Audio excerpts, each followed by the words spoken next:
If you want to impress your friends or just get better at this game, this video is for you. Today we are going to cover basic openings and maybe some openings for intermediate players. We will start with the white color, and of course, when you're relatively new to the game, you have to try and follow the principles that we are going to discuss today so that you don't get a bad position out of the opening and you get a chance to outplay your opponent out of the opening. We are going to start with the central control. So when you're white, you want to control the center with moves like e4 or d4.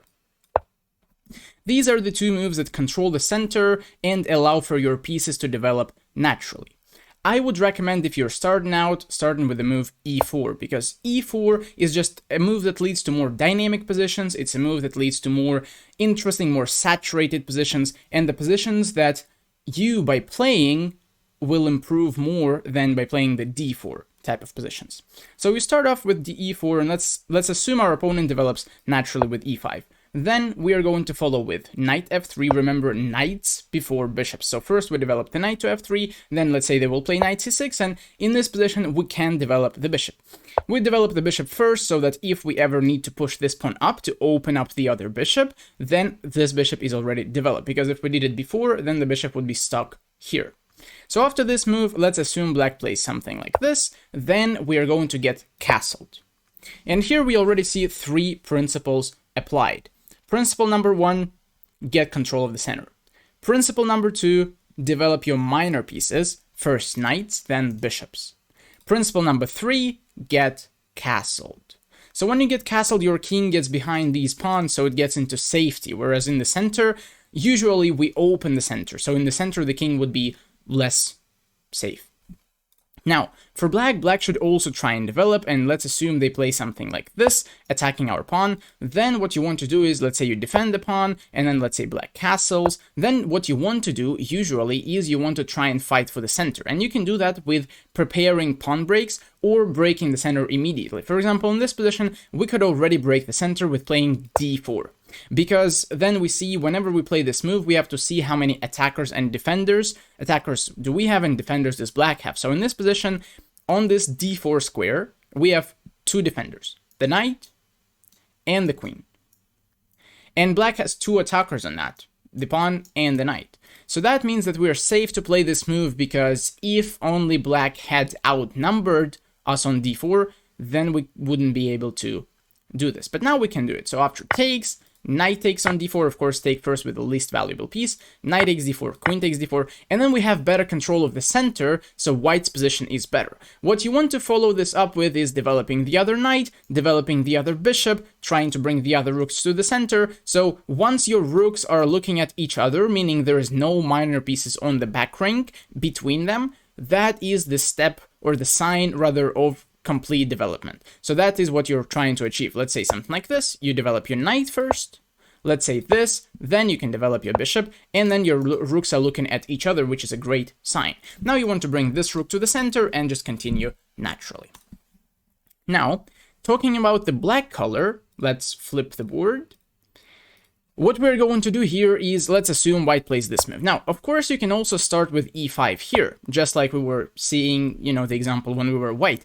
But here, there is a little bit more tricks, a little bit more venom in these positions for black, so I actually maybe wouldn't even recommend starting with this move, just because you will be tested in many traps and many things. There is the Danish gambit with d4, there is the king's gambit with f4, there is moves like queen h5 even that you have to deal with attacking your pawn. There is moves like, well, there is Vienna, there is the usual normal positions with the Ruy Lopez or with the Italian positions. So I don't really recommend going into that from the start, and probably from the start, what you could consider doing is either going for the Sicilian defense with c5 or playing the e6 move, which is the French defense, one of my favorite openings. In the Sicilian defense, let's just assume we would take that one for the moment. In this line, we're going to play, let's say white develops naturally, we're going to also develop a knight, and then we are going to quickly develop the king side. So what we want to play is g6, that will be sort of the dragon variation of the Sicilian, or one of the, sub-variations of that. So after castles, we play bishop to g7, let's assume they will develop normally, we can play e6 d6 and knight e7. We can do that and then castle.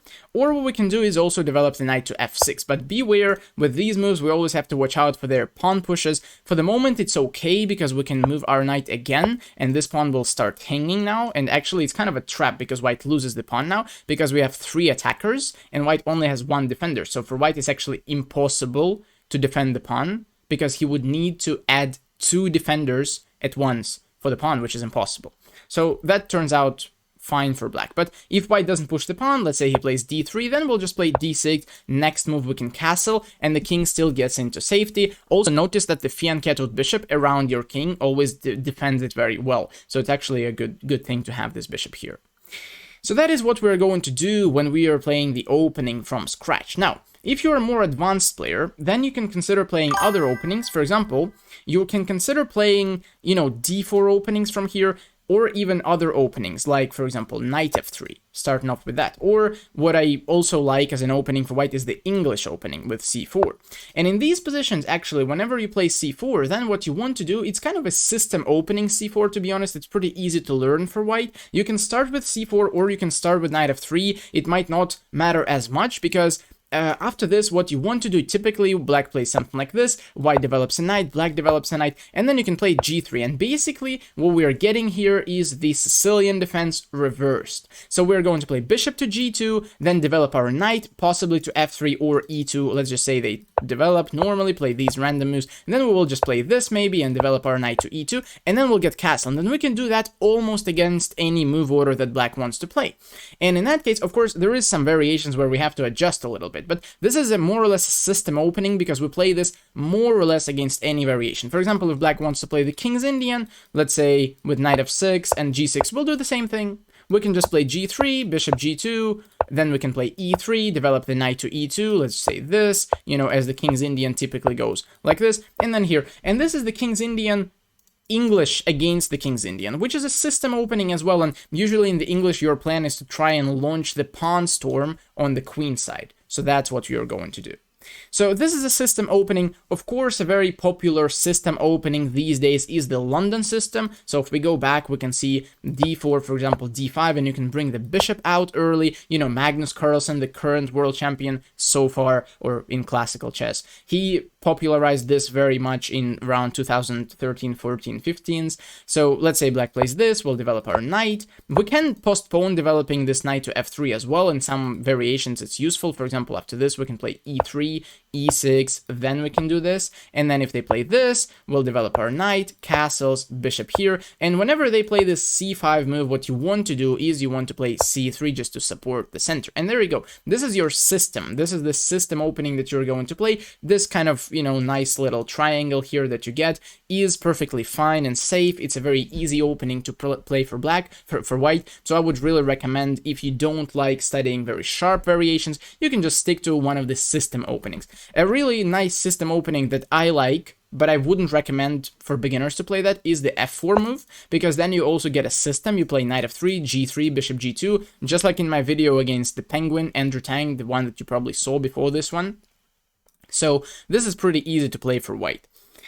If you're playing as black, there is no real system openings other than maybe, like Peerts or Modern Defense. One of the interesting system openings that I know as black is the Chepukaitis opening, or people who don't know that, they just call it the Hippo, or, stuff like that these days. But Chepukaitis, Genrikh Chepukaitis, is the guy who actually played it, popularized it, and he played it very, very successfully in Blitz. He had actually a positive score, I believe, against Boris Spassky in Blitz games, and also against Mikhail Tal in Blitz games, so against world champions of that caliber. Obviously, he knew something about chess, and he played this way. After e4, he played g6, then he played bishop g7, then he played b6, then he played bishop b7. So far you get the pattern. e6, knight e7, d6, knight d7. Or let's say in this position you can also play h6 so that the bishop doesn't come there, and let's say he plays this, knight d7. And then Chepukaitis didn't even castle short. He played like g5, knight to g6 oftentimes, and maybe tried to launch the pawn storm on the king side, just trying to attack the white king. And it is not a very sound opening. I don't recommend to play this one, especially if you're a beginner, but it doesn't lose instantly and it gets you to a certain complicated position. Even at the very recent World Rapid Championship, Magnus Carlsen himself played this in round 3 against Evgeny Tomashevsky, who is a heavy theoretician guy, and Magnus knew that, so he wanted to avoid some theory lines, and he played this opening as black. Now, of course, Magnus knows what he's doing, and, you know, we can't really tell him what to do, but for you, I would recommend, if you're just starting out, probably don't play this one. Stick to the opening that we discussed with the c5, or if your opponent plays d4, then there is also plenty of openings to learn. An easy one to learn is the King's Indian, because you're very unlikely to blunder anything from the start. You play this, g7, g6, bishop g7, and castle. This is the King's Indian opening, and pawn on d6. So you can learn about that more, or you can just stick to the Queen's Gambit with d5, but there is more to learn here. So the Indian types of openings, knight f6, g6, or knight f6, let's say c4, e6, they're a little bit easier to learn here. So that is it for now for the openings, and of course in the future we are going to consider more opening theory, more opening lines, more openings overall on this channel. So be sure to subscribe, to like this video, and I already have some ideas for the new videos coming. So if you want some videos to be if you want some openings to be broken down in the future videos, please let me know in the comments, and then I will obviously see what people want to see, and then we are going to work it out. But for now, I have some ideas what we're going to see, and thank you again for watching. Be sure to subscribe, and I'll see you guys in the next video.